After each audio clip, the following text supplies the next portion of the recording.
Guru yang terkasih, pada kesempatan ini kembali kita berkumpul bersama Kepala Sekolah TK Santo Anusian Sentilang, Kecamatan Nita, atas nama Anastasia Anas, SPD AUD, untuk mempresentasikan kinerja sebagai Kepala TK kepada teman-teman guru dengan indikator yang diambil adalah aktivasi kegiatan komunitas belajar.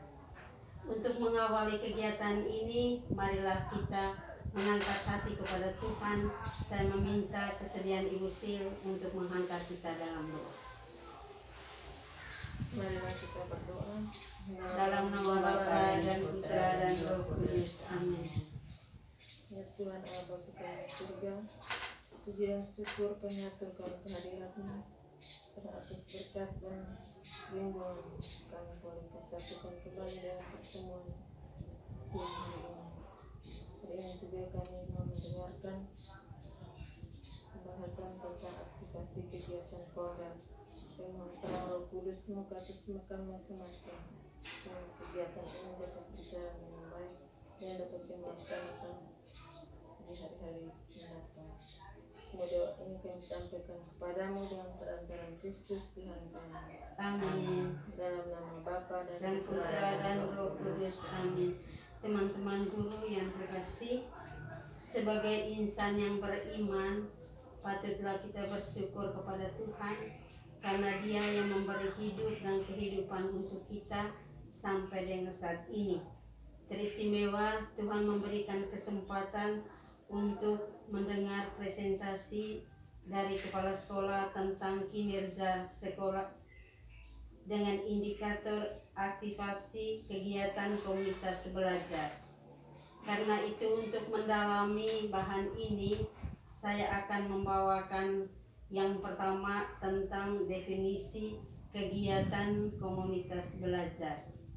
Komunitas belajar adalah kelompok orang yang memiliki tujuan belajar bersama dan berbagi pengetahuan dan pengalaman. Yang kedua, manfaat komunitas belajar: meningkatkan kemampuan dan kreativitas. Yang kedua, membangun jaringan dan relasi. Yang ketiga, meningkatkan motivasi dan semangat belajar. Yang keempat, membagi pengetahuan dan pengalaman. Dari manfaat komunitas belajar ini, saya melihat di kesatuan pendidikan kita ini bahwa kita anggota komunitas belajar masing-masing memiliki kemampuan dan kekurangan di bidang tertentu. Namun melalui kelompok belajar ini kita saling melengkapi, karena kelompok belajar ini adalah salah satu wadah untuk membagi praktik baik untuk sesama. Yang ketiga, tentang karakteristik komunitas belajar. Yang pertama, kolaboratif atau kerjasama. Yang kedua, partisipatif atau turut ambil bagian dalam kegiatan. Yang ketiga, fleksibel atau terbuka dengan teman. Dalam karakteristik komunitas belajar ini, bahwa saya memberi contoh teristimewa fleksibel atau terbuka dengan teman.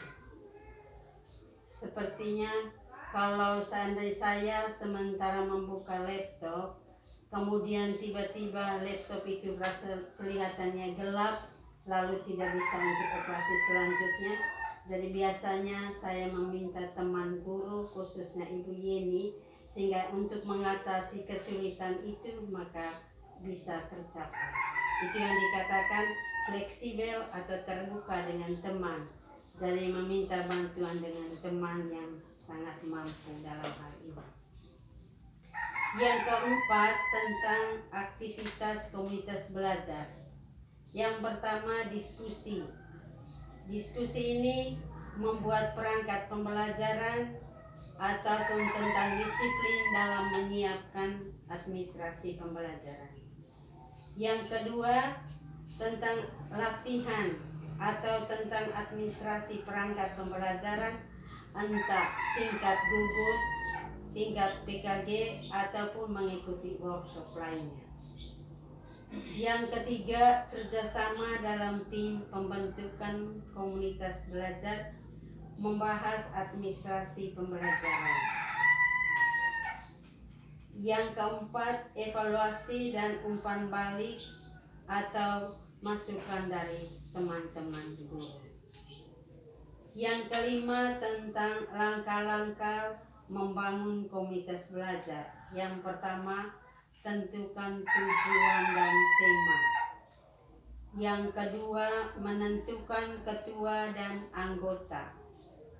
Yang ketiga, membuat jadwal dan rencana aktivitas. Yang keempat, lakukan evaluasi dan umpan balik. Yang kelima, tingkatkan dan kembangkan kegiatan dalam komunitas belajar. Yang keenam, kekurangan-kekurangan dan solusi dari komunitas belajar. Yang pertama, kekurangan itu kurangnya motivasi. Kedua, kurangnya sumber daya. Ketiga, kurangnya komunikasi. Dan solusi dari kekurangan-kekurangan ini adalah meningkatkan motivasi dengan penghargaan, mencari informasi tambahan yang berkaitan dengan aktivitas dalam komunitas belajar. Bisa juga mencari informasi dengan komunitas belajar di luar sekolah atau di sekolah yang lain. Yang ketiga, meningkatkan komunikasi dengan teknologi. Kita membuka Google, ada hal-hal yang mau kita cari, di sana akan dapat. Ataupun dengan sesama agar saling melengkapi.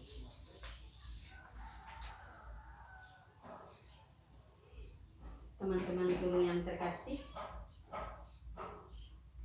itu saja yang saya paparkan pada kesempatan ini yang berkaitan dengan aktivitas kegiatan komunitas belajar. Setelah teman-teman mendengar paparan tentang aktivasi kegiatan komunitas belajar ini, lalu kita mau melihat pengalaman kita di tempat ini. Bagaimana, apakah kita sudah melakukan semuanya kah, atau masih harus diperjuangkan bersama. Silakan, mungkin ada usul saran untuk kita bersama di dalam perkembangan komunitas belajar di TK Santo Anunciasen Tilang. Saya beri kesempatan, mungkin ada usul saran.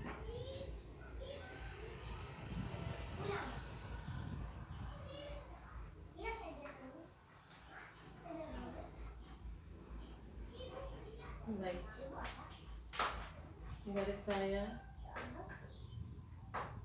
mungkin selama ini kita aktivitas komunitas belajar kita sudah jalankan, tapi kita jalankan di saat ada pekerjaan-pekerjaan yang dari dinas, kita kerja PJD, kerja PNM, itu baru kita langsung bersama untuk kerja atau KSP.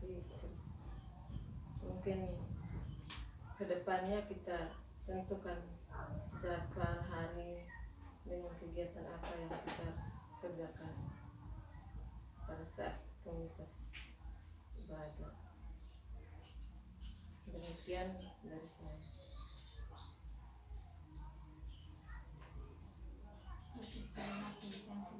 Baik, terima kasih Bu Sil, bahwa kita punya rencana ke depan, bahwa memang selama ini kita lakukan tetapi tidak terstruktur, belum ada timnya, ketuanya, anggotanya, dan ke depan kita akan melakukan itu. Karena itu bahwa kita membuat suatu komitmen supaya kita akan melakukan dengan kegiatan komunitas belajar ini terstruktur, dalam arti kita membentuk tim dan sebagainya. Teman-teman guru yang saya kasihi, sebagai kesimpulan bahwa yang pertama, komunitas belajar adalah cara efektif untuk meningkatkan kemampuan membangun komunitas belajar dan berbagi pengetahuan dan pengalaman dengan orang lain. Komunitas belajar adalah cara untuk meningkatkan kemampuan dan kreativitas bersama. Mari kita secara bersama pun secara pribadi komitmen untuk membangun komunitas belajar ke depan lebih baik. Teman-teman guru yang terkasih, sebelum mengakhiri pertemuan kita ini, saya mohon maaf, minta maaf mungkin di dalam presentasi ini atau pemaparan ini ada kekurangan dalam berbahasa dan sebagainya. Saya mohon maaf. Salam buatmu teman guruku di seluruh Indonesia. Tilang tanggal 18 Februari 2025. Kepala Sekolah Anastasia Anas, SPD AUD. Sekian dan terima kasih. Siap.